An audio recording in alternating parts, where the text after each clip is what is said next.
Welcome to all of you on our channel रघुवर जी के। आज हम लोग एलसीएम एंड एचसीएफ के कॉन्सेप्ट को पढ़ेंगे जो आपके सीटेट के एग्ज़ाम के दृष्टिकोण से काफ़ी इम्पोर्टेंट है। तो आप वीडियो को अंत तक देखें और वीडियो पसंद आए तो चैनल को सब्सक्राइब जरूर करें।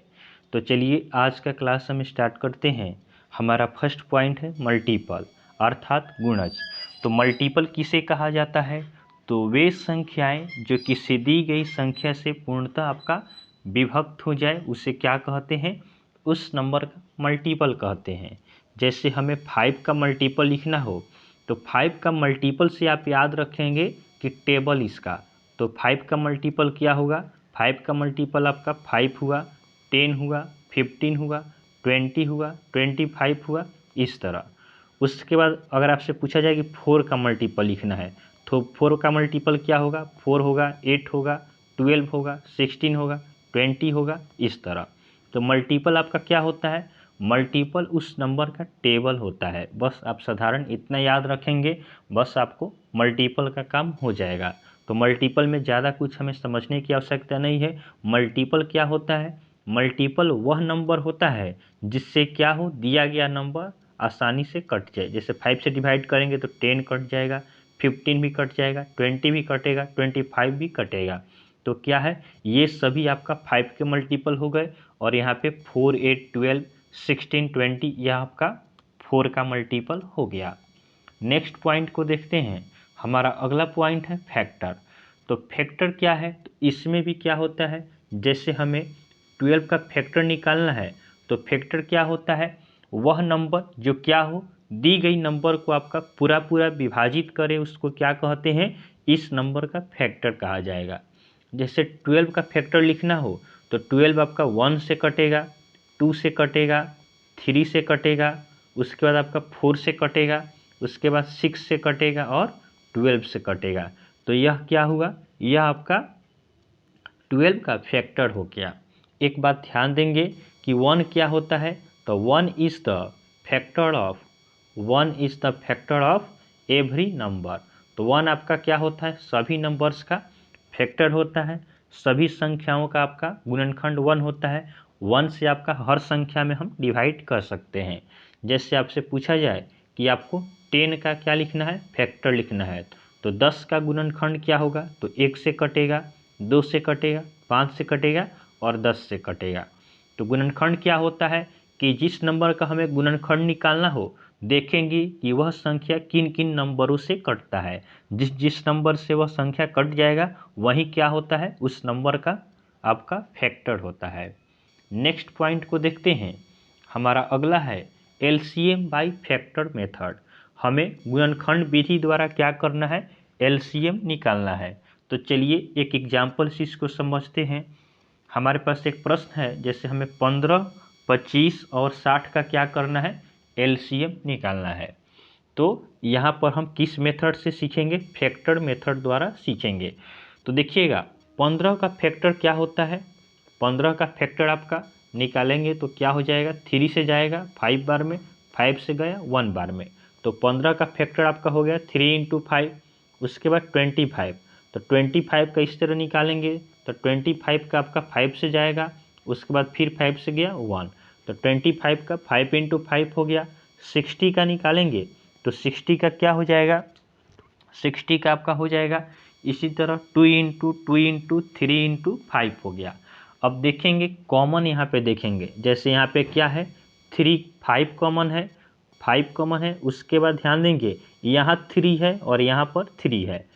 तो एक हमारा 5 कॉमन आ गया और एक 5 यहाँ बाहर बचा हुआ है हमारा। उसके बाद क्या है? 3 कॉमन हो गया। उसके बाद क्या बचा है? 2 इंटू 2 बचा है। तो इन सभी को हम क्या करेंगे? मल्टीप्लाई कर देंगे। तो हमारा आंसर कितना आ जाएगा? 300 हमारा आंसर हो जाएगा। तो देखिएगा फैक्टर मेथड से क्या करते हैं, सबसे पहले हम जो नंबर दिया रहेगा उसका फैक्टर लिखेंगे। उसके बाद कॉमन वाले पार्ट को हम 1 मानेंगे और जो बचा हुआ नंबर रहेगा उसको भी हम क्या करते हैं? मल्टीप्लाई कर देते हैं। जैसे यहाँ पे हमने 15 का फैक्टर लिखा, 25 का लिखा और 60 का लिखा।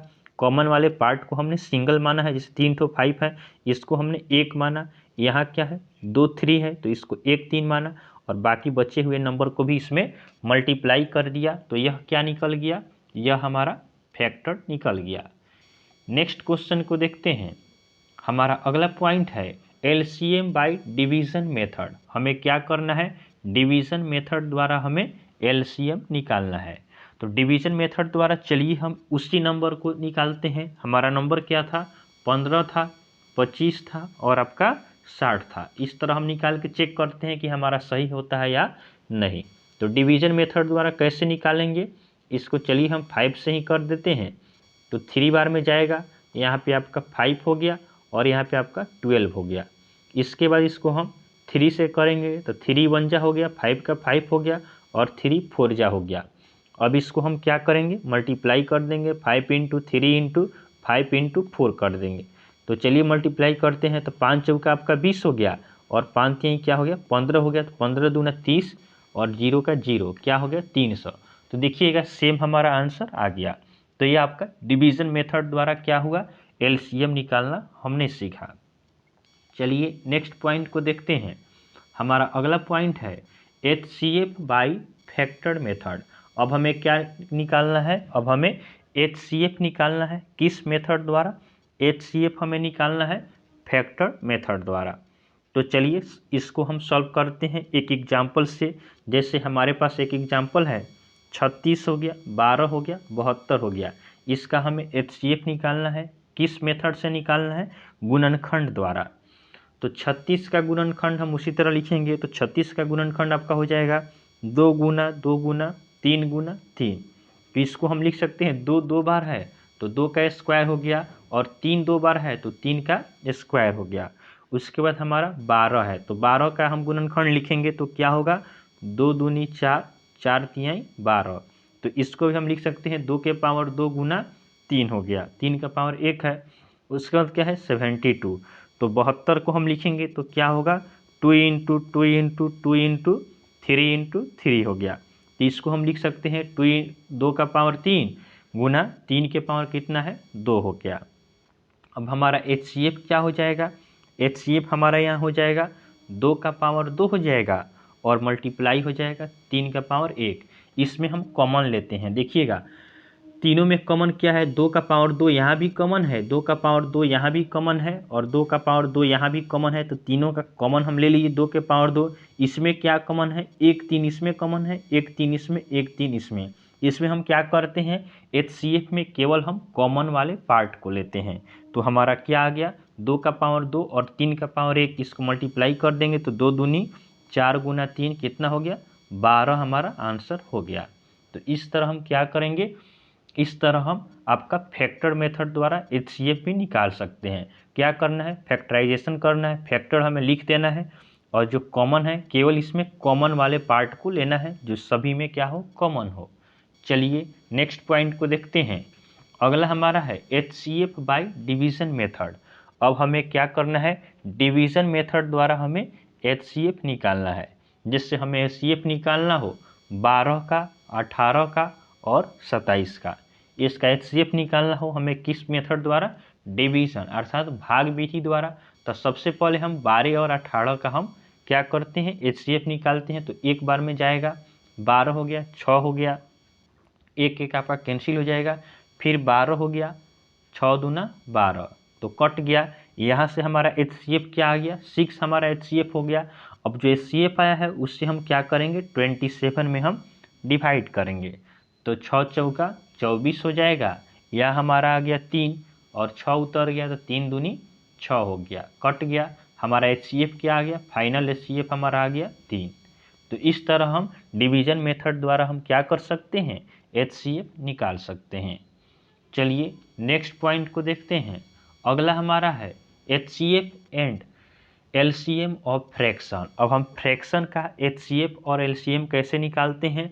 तो आपका फ्रैक्शन का एलसीएम निकालने के लिए क्या करते हैं, ऊपर हम अंश का एलसीएम निकालेंगे और हर का क्या करेंगे, हर का हम करते हैं एचसीएफ।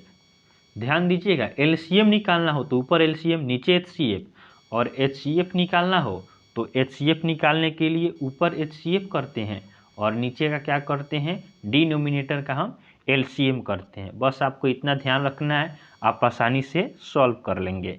जैसे एक क्वेश्चन है यहाँ पे आपका 5/8 हो गया, उसके बाद आपका 5/2 हो गया और आपका हो गया 25/48 हो गया। इसका हमें क्या करना है, एलसीएम निकालना है। तो इसका एलसीएम कैसे निकालेंगे, तो अंश का हम एलसीएम करेंगे। सबसे पहले क्या करेंगे, हमें 5 का अंश क्या है, 5 5 25 है, इसका हम क्या करेंगे, इसका हम एलसीएम करेंगे। और नीचे का हम क्या करेंगे, 8 है, 2 है, 48 है, इसका हम एचसीएफ करेंगे। तो 5 5 25 का हम एलसीएम निकालेंगे। तो देखिएगा 5 से कट जाएगा 25 भी, 5 से 25 कट जाएगा तो एलसीएम हो गया आपका 25। और इसमें क्या होगा, इसमें 2 से 8 कट जाएगा, 2 से 48 भी कट जाएगा तो एचसीएफ हो गया हमारा 2। तो यही हमारा क्या हो गया, आंसर हो गया। तो इसी तरह आप क्या कर सकते हैं, एचसीएफ भी निकाल सकते हैं। इसमें ऊपर का हम एचसीएफ निकाल लेंगे और नीचे का हम क्या करेंगे, एलसीएम निकाल के इस तरह हम इसको भी सॉल्व कर सकते हैं। चलिए नेक्स्ट पॉइंट को देखते हैं। हमारा अगला पॉइंट है LCM and HCF of decimal. हम डेसिमल का एचसीएफ और एलसीएम कैसे निकालते हैं, तो सबसे पहले चलिए इसमें हम एचसीएफ आपको बता देते हैं निकालना। जैसे देखिएगा क्वेश्चन है हमारा 1.5 हो गया, उसके बाद 2.5 हो गया और दिया है 6.5। इसका हमें क्या करना है, निकालना है, हमें एचसीएफ निकालना है। तो इसको सबसे पहले हम क्या करेंगे, फ्रैक्शन में चेंज कर देंगे। तो 15/10 हो गया, यहाँ आपका 25/10 हो गया, यहाँ पे आपका 65/10 हो गया। इसके बाद हम क्या करेंगे, अब सिंपल हो गया, एचसीएफ निकालने के लिए ऊपर का हम क्या करते हैं, एचसीएफ निकालते हैं और नीचे का क्या करेंगे, एलसीएम निकाल देंगे। तो 15, 25 और 65 का हम क्या करेंगे, पहले हम एचसीएफ निकालेंगे। तो इसका एचसीएफ हो जाएगा आपका 5 और नीचे का हम क्या करते हैं, एलसीएम निकालेंगे। तो 10 10 10 है तो इसका एलसीएम आपका 10 ही हो जाएगा। इसके बाद फिर हम इसको डेसिमल में चेंज कर देंगे। तो 5 का 5 हो गया, 1 0 है आपका हर में, तो एक अंक के बाद यहाँ पे पॉइंट लग जाएगा। तो 0.5 हमारा आंसर हो गया। तो देखिएगा डेसिमल में भी क्या करते हैं, अर्थात दशमलव वाले नंबर में भी हम क्या करेंगे, पहले फ्रैक्शन में चेंज कर देंगे, उसके बाद आसानी से हम अपने फार्मूला पे सेट करके इसका एलसीएम और एचसीएफ निकाल सकते हैं। चलिए नेक्स्ट पॉइंट को देखते हैं। हमारा अगला पॉइंट है relation between LCM and HCF of two number. दो संख्याओं का हमें क्या है, एलसीएम और एचसीएफ के बीच में संबंध बताना है।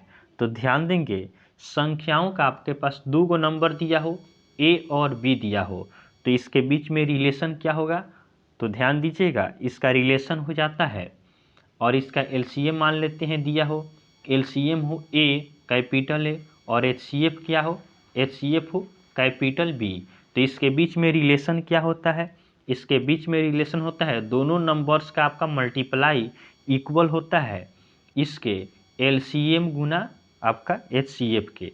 अर्थात संख्याओं का गुणनखंड, संख्याओं का गुणनखंड बराबर होता है किसके, उसके एलसीएम और एचसीएफ के मल्टीपल के क्या होता है, इक्वल होता है।